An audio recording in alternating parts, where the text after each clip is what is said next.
The Pixel Power podcast is brought to you ad-free thanks to listeners like you. Head on over to VGU.TV and donate Bitcoin or through PayPal to keep us alive. Thanks for listening. Back in Boston, back when I was bitten, I wasn't alone. My best friend was there.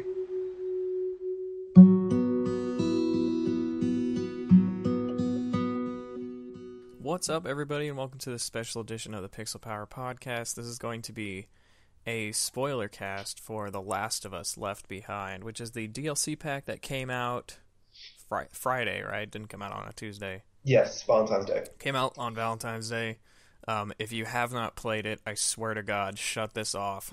I don't want your hate mail. I don't want you spoiled it for me. You know, I warned you, okay?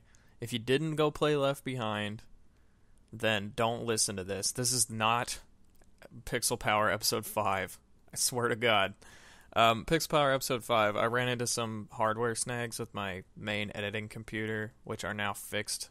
So the episode's going up like 2 days late, but it's going up. So by the time you're listening to this, it should be coming up in like an hour or two, or it'll be on your RSS feed or Stitcher or wherever you listen to the show. Anyway, I'm your host, Josh Mobley. I'm joined by Adnan Riaz. Hello. It's a continuing theme we found out. It's just us. It's just us talking.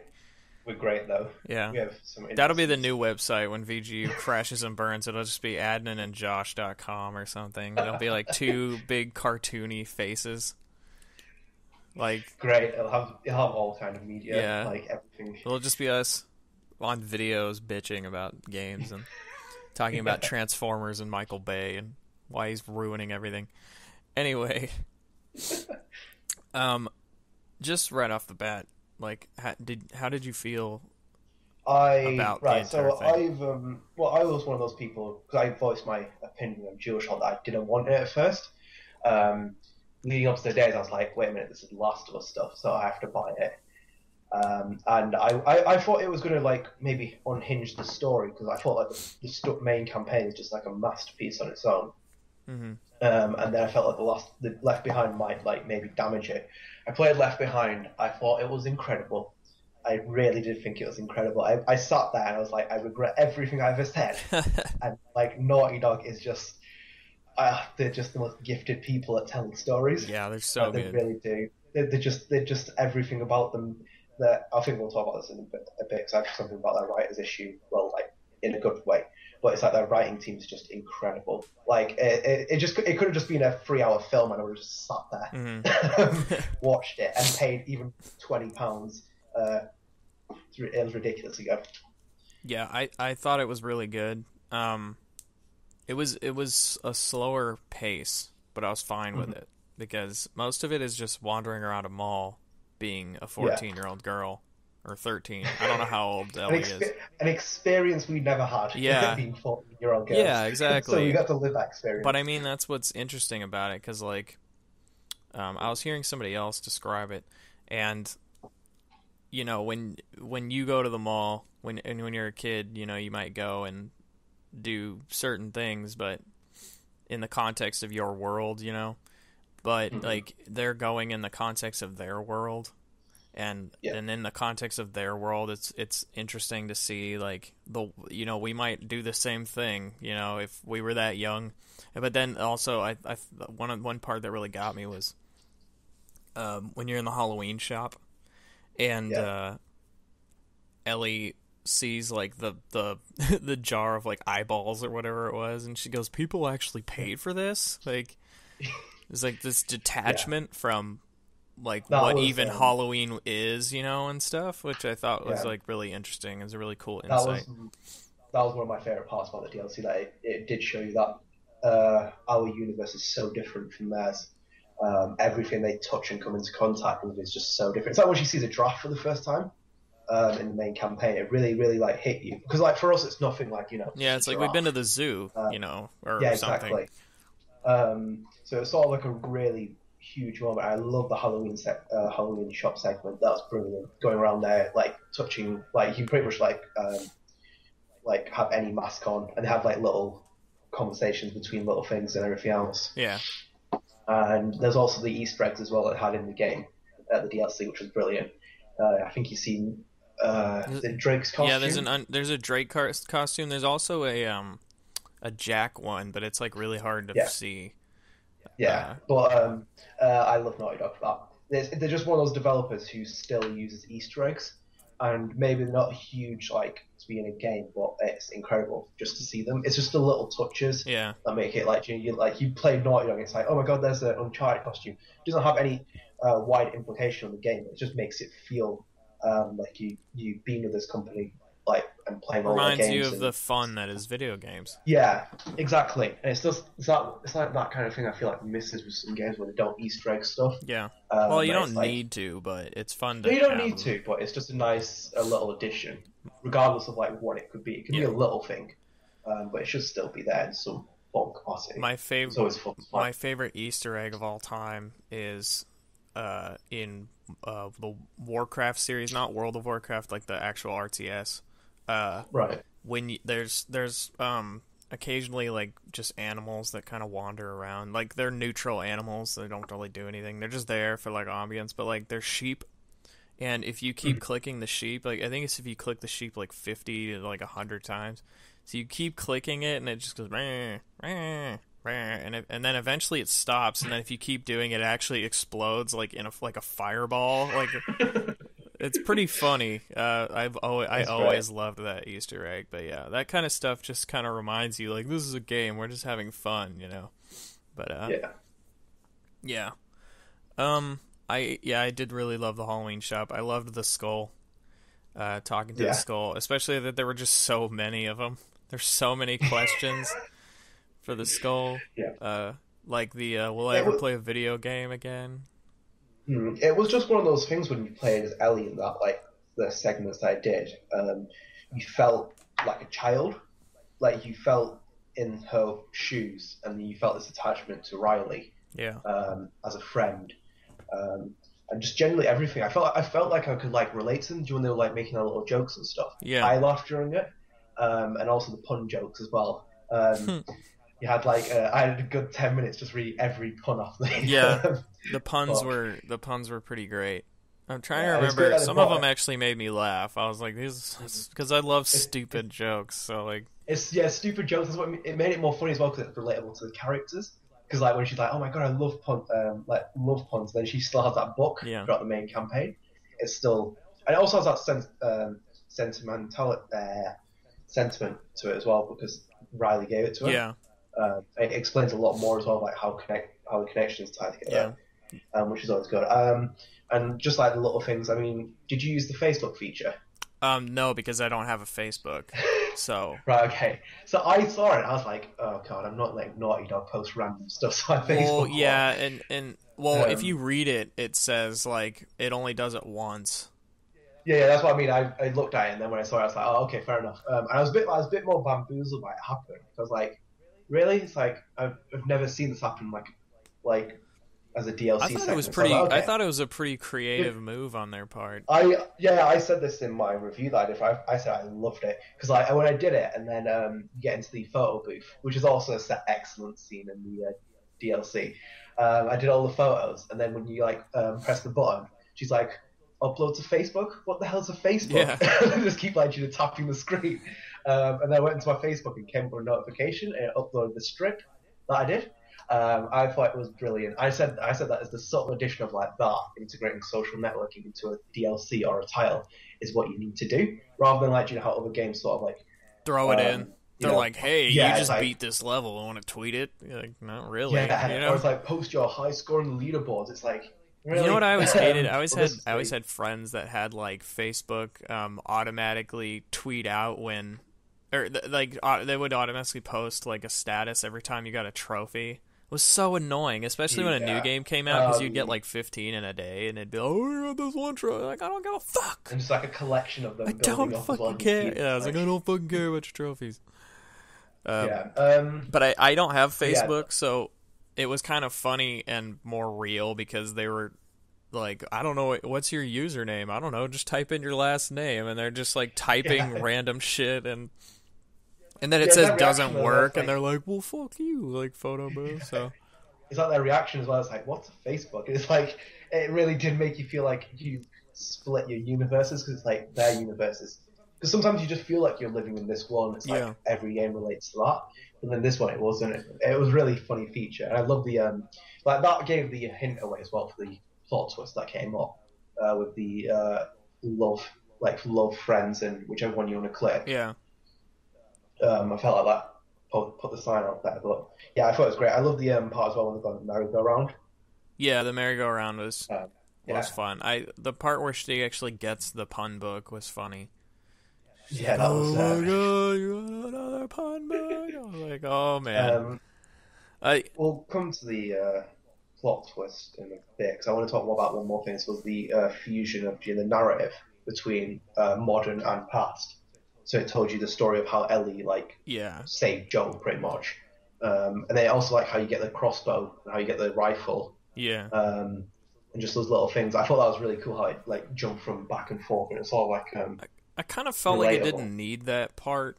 It didn't, because no, then it added all the combat, and I mean it was kind of interesting, like playing, remembering how fun the combat is, and then playing as Ellie again because she can't hold her ground or anything, so you had to be a little more tactical when sneaking around, which is I love stealth games, so stealth is always so I love being stealth and like coming up and just knifing people, which I love doing. But I felt like the problem was that you went from a really fun experience which you didn't want to leave back into combat, and you felt a bit like tedious because like I'm being forced to do combat here just for the reason because it's in a game.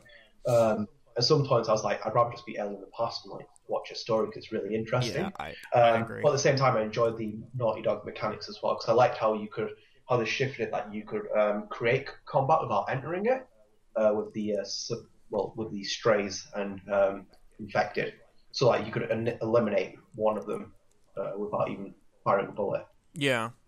That was such a great mechanic. Apparently, they tried to do that in the main campaign, but budget and time kind of took it away because there were so many bugs they had to work out. So they had to take it all out, which is sad because it was such an awesome mechanic. But I mean, the game is great on it still. But I think that like from the perspective that we've seen it, I think it's better that it was like that because Joel's more like you can go in and cause havoc. With Ellie, that's a plus for you. Yeah. Like an advantage. It might have also really, made the game a little too easy. Yeah, maybe because then you're just throw the brick and wait. You don't have that tension that you had. I played it on hard. Me too. I'm going to go through back on it and survive. But I found at some points when you turn the generator on, I ran out of bullets. I absolutely started panicking. This infected came running at me because I was like, oh my god! I was like, I have no ammo. Yeah. I was running around the room trying to look for ammo and throwing bricks at him and whatever. I also played on hard, and I thought that I think playing on. I mean, it's a hard game, but playing on hard made it better because then you really did worry. Where's my next bullet? Well. Where's my next health pack? It makes you experience the game as it really should, especially with in the experience that The Last of Us does, where you scavenge stuff. You're desperate on supplies and you play in a stealth role. It makes that kind of mechanic look better when it's on hard difficulty because it's like you could go into a drawer and there'll be nothing there, and then when you find something it's like, oh thank god for that, I can finally build a pipe, a nail bomb or Molotov or some shit. Something. Yeah. My girlfriend actually, when she played it the first time, she played on easy because she was like, I'm not that great at video games, so she put it on easy, and by the end she had so much ammo and so many she had 3 health packs and all these supplies, and it made it too easy on easy. Yeah. So I feel like you should always go for the balance of normal at least. Yeah. Well, it depends on your preference. If you really, really do struggle, then you should go easy. But I feel like if you want a normal experience, we'll go normal or hard. Maybe hard's always the good one to go with. Makes things a lot more interesting. Yeah, well, people have always said normal is what the developers think is the right difficulty for you. Yeah. And then, of course, you can make it a little bit harder. You know what I would have liked to see in The Last of Us was something like a player options thing. Like, you know how the new Thief is coming out and you can disable or enable like all these things to make it harder or easier. So you can turn off like the ability to use focus, or you can turn off killing. So if you kill somebody, so it automatically puts you back at a checkpoint, or like on Metal Gear, you can turn the radar off and stuff. Yeah, that kind of stuff. I wish that they had done stuff like that, because I also never used listen mode once. I used listen mode for the first time when they teach you how to do it, and then I was like, fuck that, I don't want to do that. And I didn't use it the entire game, and I thought it made it so much better. Because I didn't do that. Yeah, I was using it, I was like, oh, this is an advantage. But then also it's made things a lot easier as well. Mm-hmm. So it's like, I can see everything. And it's like, you can stop. You don't have to do it, but you want to do it because it's there. So I was like, I'll just listen and see if I can find something. I didn't want to use it at all. Even in Left Behind, I didn't use it at all. I was like, screw it. My girlfriend was using it all the time. I was like, I don't want to use this at all. Like, that's, Yeah. This doesn't help me. This doesn't, like, add to the game. The game, what made it great was being tense and, like, peeking around the corner, making sure it's safe and, like, all that. I didn't want to know, before I knew. I was happy that they put a tutorial reminder at the beginning of it. Because I was like, fuck, I'm not going to remember any of the controls. And then it's like, I actually remembered most of them, so I turned the tutorial off, but then I had to figure out some stuff. See, that's the thing. I remember some of it. I remember, like, obviously shooting and stuff like that, but the reloads, like, you have to hold R1 when your gun's down. And I've been playing a lot of Uncharted, which I've finished now as well. I'm finally up to date with that. Wait, you finished the third one? Yeah, I finished the third one. Oh, what'd you think? It's good. It's interesting. It's not better than 2. 2 is a bit more unique in terms of story. Third one, the relationship was a bit like, Sully and Nathan's. It was like, it has to be the focus, and Sully disappears for like 40 minutes. I'm still chasing after him. It was still good. I felt like it was a bit more actiony for me. Mm-hmm. Like I was doing as you said, the Last Crusade sort of thing. So I wasn't completely sold on it, but I think it was excellent though. It was a lot of fun, and the mechanics really built on it again. Cool. With like gun wise and everything else. The multiplayer is really fun. Yeah, I need to give that a shot next as well, which is going to be good. It's cool. Yeah. Back to The Last of Us. Yeah. So I guess the plot twist, I don't know that it was really a plot twist. It's not a plot twist, it was a plot moment. It was a surprise. Yeah. Although, apparently I was just naive because I played it with Nicole. And like when that happened, I was like, oh, and then she says, I knew it. Like, she's a better writer than me, so I guess she picks up on the cues more, but like, I remember reading an article that failed on N4G where some guy literally wrote that, I think, like, he pretty much said Ellie is gay, and this is why, and people failed his piece. One of the comments was lame. Like, it got a lame report. I was like, oh my god, this guy pretty much done everything, like, explained it. Now he's a hero. Yeah. Well, I think people don't want to call him a hero because they feel like they were a bit of a dick to him. But I thought that could have happened as well. Like, I was gobsmacked that happened. I'm not going to deny that, but I felt it could have happened as well because of how she is in the main campaign as well. She seemed very detached from everything. Like, she doesn't trust people. Maybe a certain it's sort of like built on like. I'm just kidding. No, I mean like. I mean, like in a certain relationship sort of thing, you had an attachment. Obviously, as we said as well, the universe is so like small that you're going to be connected with one person. Same with like Joe, like he's connected to Tess and to his brother. There's not like a really big spectrum of people you can know. But those signs though, like when you play the main campaign again, you probably realize a lot more of the signs that are there. But I thought it was great. I thought bravo to Naughty Dog for doing it. Yeah. I mean, see, here's the thing. I don't like to assume anything.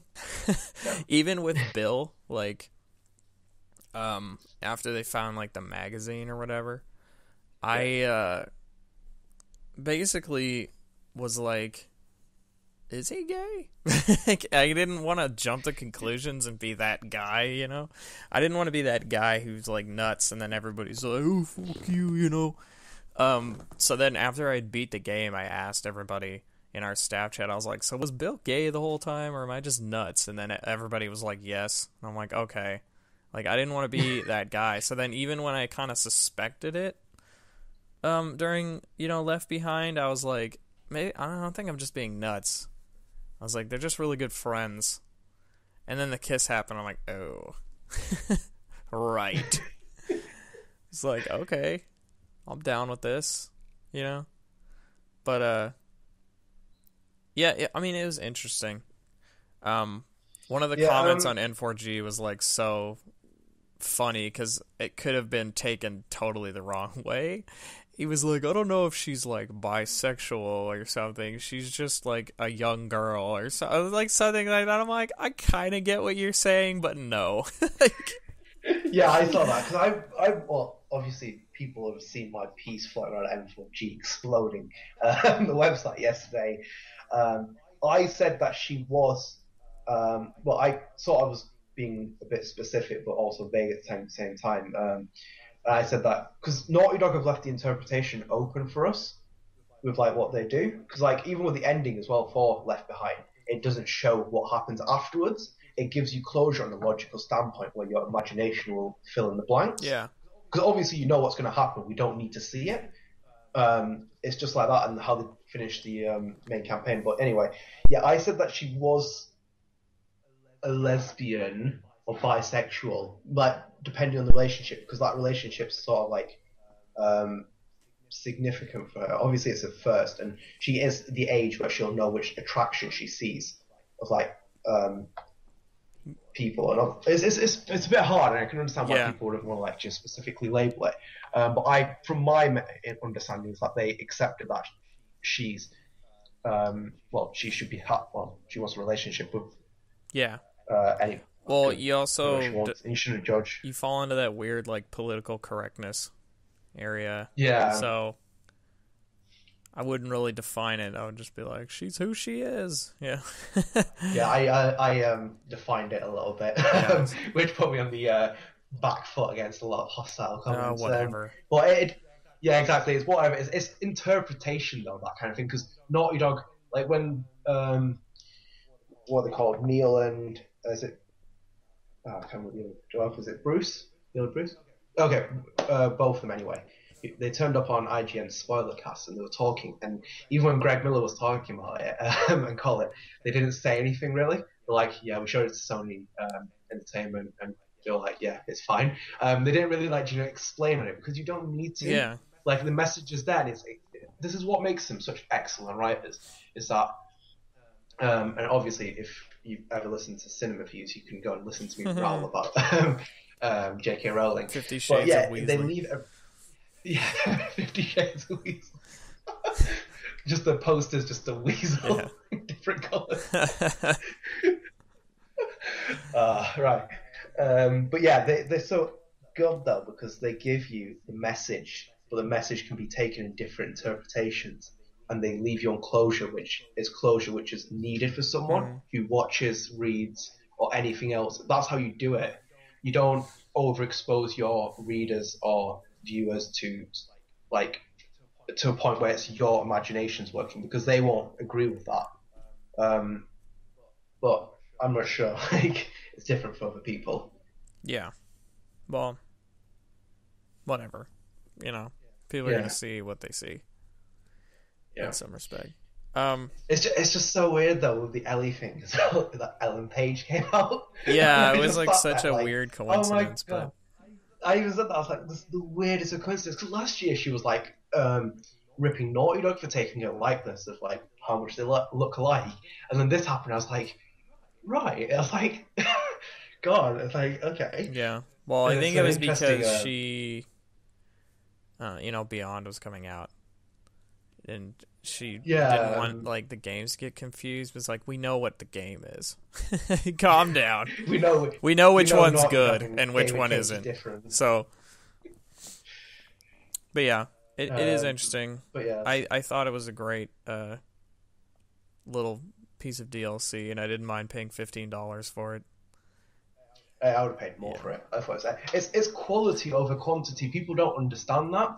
That's what like really infuriates me when someone talks to me. It's like, oh, it's too short. I played for it for at least 3 hours. Yeah, it took me like 2.5 hours. Because I was spending more time. Obviously, I was watching the cutscenes, and I was pretty much like wandering around the mall and whatever else. There's so much to interact with and everything else. It just felt like the experience is there. You don't rush through a title, so you're not going to get the satisfaction of it at the end of the day. Mm-hmm. So it was just a pure quality for 3 hours, pretty much. I can't say much else about it. Yeah, it was really great, and of course it looked the amazing, ending, like all Naughty Dog games. Yeah, they do have a nice artwork, distinct artwork for each title as well. Yeah. So, the main question: do you want a sequel? Do you think there should be a sequel? Obviously, I judged them before, but if they can find a story that works, as long as it's a story that works and that can tie into like The Last of Us as a story, then yes. Yeah. But I'd want it to be a little bit away from this one now, because the story is so distinct that I don't want to be really damaged by something else that could come out and not be the full product. Obviously, it's Naughty Dog, but still, yeah. Rather have it not tainted for what it left on the PlayStation 3. You can always ignore the sequel if it sucks. True. But it's just I'm half and half. But I think for them, if they can find something, then yeah, why not? Yeah, why not? I'm down. I'm down for a sequel. But I'm kind of more interested to see if they could do something original again. But again, again, yeah. Because we know they're doing like, Uncharted 4 right now, and that's happening. Like that's in development, but they haven't even started on their other project yet. So yeah, well, they're gonna have a lot of to mess around with the PlayStation 4. I can see them messing around with it quite a bit. Yeah, so much to mess with. I know they were scared to transition over, but I think they're gonna pick up on it though, because Kojima was just there, he's like, this is the best console. You can run 1080p, 60 frames per second. It's what can it not do? It's there's so much space extra you can have in it. So I feel for them as developers now, the true test is how much you can really innovate on probably the best software currently out there on a home console. But I think that they'll be able to do it. It's obviously early in the cycle. We won't see an Uncharted title yet. I can expect to see it when it's really pushing the PlayStation to its limit. Well, when developers start to push it to its limit. Yeah. Well, we'll see. I imagine Uncharted 4 is going to look just dynamite. It's going to look amazing. Yeah. I still can't believe The Last of Us runs on a PS3. It just looks so good. Yeah, it's crazy. I think they said they can port it, possibly, if people want it. They said that, but then they also said they also talked about how PlayStation Now is great, because then they don't have to do that. Yeah, so I can expect them to drop it on PlayStation Now. I don't want a definitive edition. It is on PlayStation Now, but you're gonna get a Game of the Year edition because I guess the last thing they're doing is there's one more multiplayer map pack, and then they're done forever. And then after that, you'll see one 100%. But we'll hire the Batman concept artist to do the front cover quotes everywhere. No, God, no. It's so horrible. Terrible cover. Yeah, I hate it. I remember when that came out, everybody's like, ew, God, why couldn't they just do the normal one and put Game of the Year on it?